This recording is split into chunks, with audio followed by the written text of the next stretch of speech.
Que eu vou mostrar para você que essa imprensa não é só suja, ela é abjeta. Abjeta. Na ação movida pela Trump Media e pela Rumble contra Alexandre de Moraes e suspendeu a análise do pedido de revelia apresentado pelas empresas.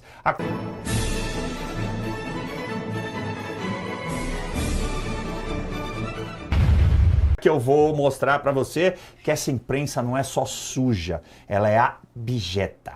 Abjeta.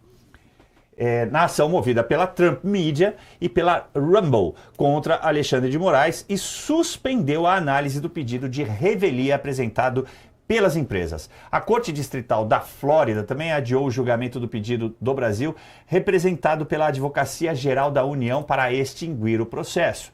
Ao acolher o pedido de intervenção, a Justiça norte-americana permitiu que o governo brasileiro passasse a atuar formalmente na ação e interrompeu a tramitação do pedido de revelia formulado pela Trump Media e pela Rumble. Paro por aqui, Alemão, não é a verdade. O Martin De Luca já deu entrevista, inclusive hoje em outros veículos, já colocou no X, expondo a veracidade dos fatos e explicou. E me parece até que a juíza está tomando todo o cuidado, né, essa juíza da Corte da Flórida, está tomando todo o cuidado para não ter nenhuma alegação posterior de não ter se primado pela ampla defesa e pelo contraditório. Então, o Martin De Luca, óbvio, não é exatamente equivalente ao direito brasileiro, mas me parece que permitiu a entrada da AGU como um amicus curiae, né?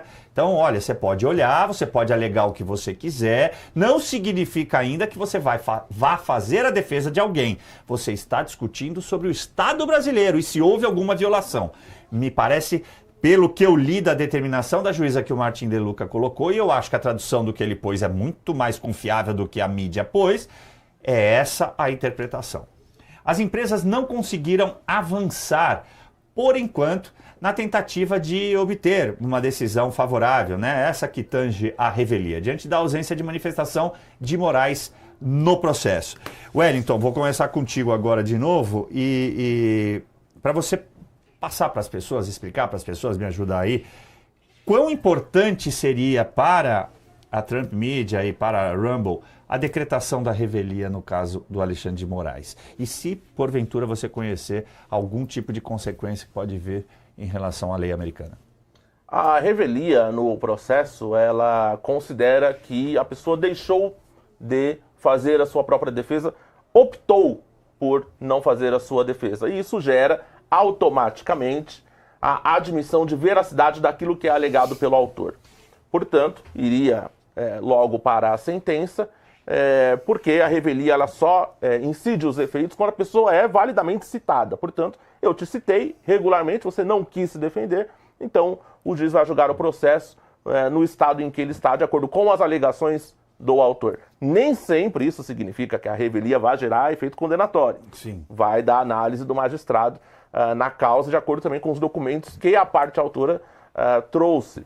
No caso americano, eu entendi esse ponto do De Luca, Caivano, porque é o seguinte, foi uma medida meio que, até por cautela, a magistrada a admitir a entrada... Pensamos da mesma maneira quanto a isso. Exato, a entrada do Estado brasileiro para observar, porque, querendo ou não, ele é um agente público do Estado brasileiro, é um ministro da Suprema Corte. Não significa que permitiu fazer a defesa. Uhum.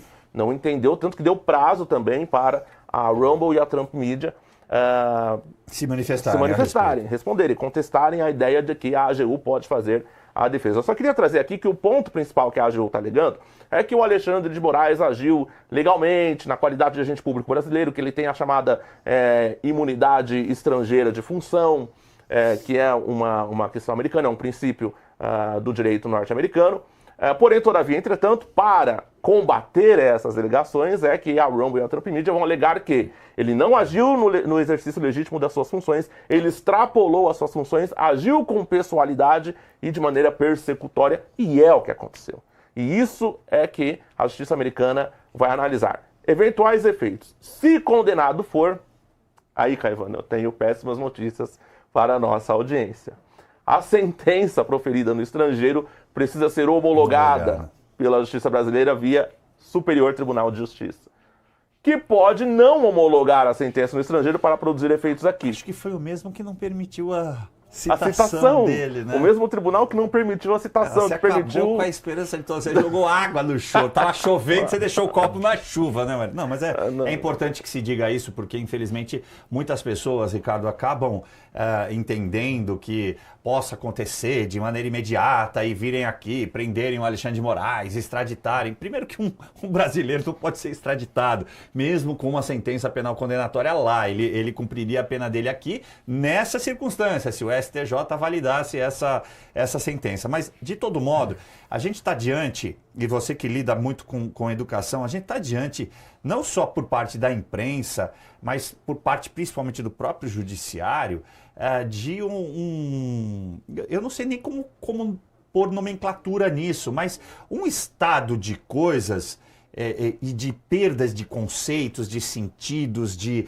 aliterações das próprias palavras, perversão dos sentidos, né?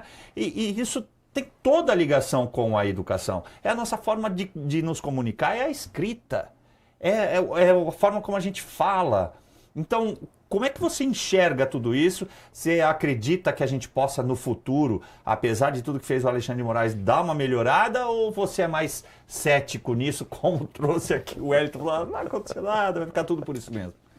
Primeiro que eu acho que, não sou da área do direito, mas eu acho que ele sendo condenado na justiça americana, ele vai ter complexidades. Primeiro para ir para os Estados Unidos, porque mesmo que não seja homologado no Brasil, ok, mas ele viajando para outros lugares, o governo americano tem diversas redes de relacionamento e ele adora ir para Roma, ele adora ir para outros lugares. Então aí ele vai ter um problema grande. Pode não ser aqui, mas vai ficar ilhado no Brasil. E a gente sabe que essa galera do Supremo gosta de dar uma viajada com dinheiro público, gosta de fazer eventos fora, enfim. Então eu acho que vale muito a condenação. É muito importante a gente acompanhar sim. E eu acho que mesmo ele não quer essa condenação, mesmo vai trabalhar nos bastidores, está trabalhando, na minha opinião, nos bastidores, para que isso não aconteça, para que de algum caminho seja. Agora eu quero devolver para você, já dizendo que, na pergunta que você me fez, eu sou mais pessimista. Eu acho que primeiro que a gente tem que ter um trabalho de educação política, de envolvimento muito forte esse ano, para que a gente consiga reverter algumas coisas que estão acontecendo no Brasil na via eleitoral. Primeiro ponto, porque eu acho que esse é o caminho. Porque hoje nós estamos com o Supremo Tribunal Federal completamente tomado por forças ocultas, como dizia o ex-presidente Fernando Henrique Cardoso, por forças ocultas, agentes que estão sentando e dando entrevista, aqueles que deveriam se manifestar apenas no alto dos processos, nos autos do processo, agora eles andam por aí dando entrevista com toda tranquilidade, dando palpite aqui, dando palpite ali, a coisa está bem complicada.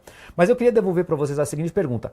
Primeiro ponto, cabe à AGU defender o Alexandre de Moraes, nós entendendo que ele extrapolou as funções de ministro do Supremo Tribunal Federal, de fato, como acha lá, caberia ao Brasil, a nós, que somos pagadores de impostos, estamos pagando o salário do AGU, a defendermos o Alexandre de Moraes lá?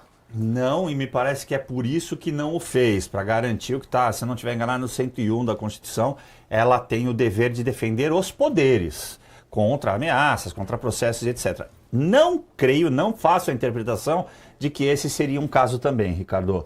Mas vamos passar um pano, vamos falar, foi contra a instituição, então tem que ir lá. Beleza, estão indo lá e estão falando, não estão fazendo de verdade a defesa direta do Alexandre de Moraes e muito provavelmente essa juíza vai manter a questão da revelia. É assim que eu imagino, em virtude de como se decide nos Estados Unidos. Eles buscam de verdade a verdade real.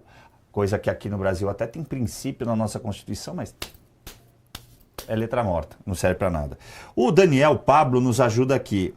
Mas vai ter bens confiscados para pagar multas milionárias. É verdade. Geralmente nos Estados Unidos, eles não tratam as coisas somente com prisão, né, com decretação de prisão e tal. Tem a pena pecuniária, sim, que é pesada. Então, bem lembrado, obrigado, Daniel. E aí tem uma outra pessoa aqui que falou, vocês passam mais tempo falando dos Estados Unidos do que do Brasil. Que paixão é essa? Eu não sei se você entendeu bem a matéria, mas a gente está tratando de um processo que o Alexandre de Moraes está respondendo lá nos Estados Unidos, entendeu? E aí tinha uma outra pessoa aqui, deixa eu ver, o Jaciro. Essa decisão da justiça americana está plenamente correta, visto que jamais poderia ser usado o CPF, e sim o CNPJ. Portanto, a união no polo passivo visto tratar-se de servidor público. Ó, não entendi absolutamente nada do que você disse, não condiz com a realidade, mas está tudo certo. Aqui a gente defende o teu direito de dizer, ainda que você não tenha entendido também absolutamente nada, né? Não é o CNPJ, não é a União que está no polo passivo, tá? É o Alexandre de Moraes como violador dos direitos e garantias fundamentais de cidadãos brasileiros e principalmente da liberdade de expressão nos Estados Unidos, porque ele foi tentar fazer algo contra uma empresa lá nos Estados Unidos. Fica a dica. Terminou o vídeo, mas agora começa a parte que realmente importa, entender o que está acontecendo nos bastidores da política brasileira. Todos os dias, às 7h30 da noite, 19h30, eu entro ao vivo no canal do Metrópolis no YouTube para analisar os fatos do dia, os discursos, as decisões e os impactos de cada movimento em Brasília, com convidados especiais, debate e análise direta. Pavinato 7h30, ao vivo, no canal do Metrópolis no YouTube.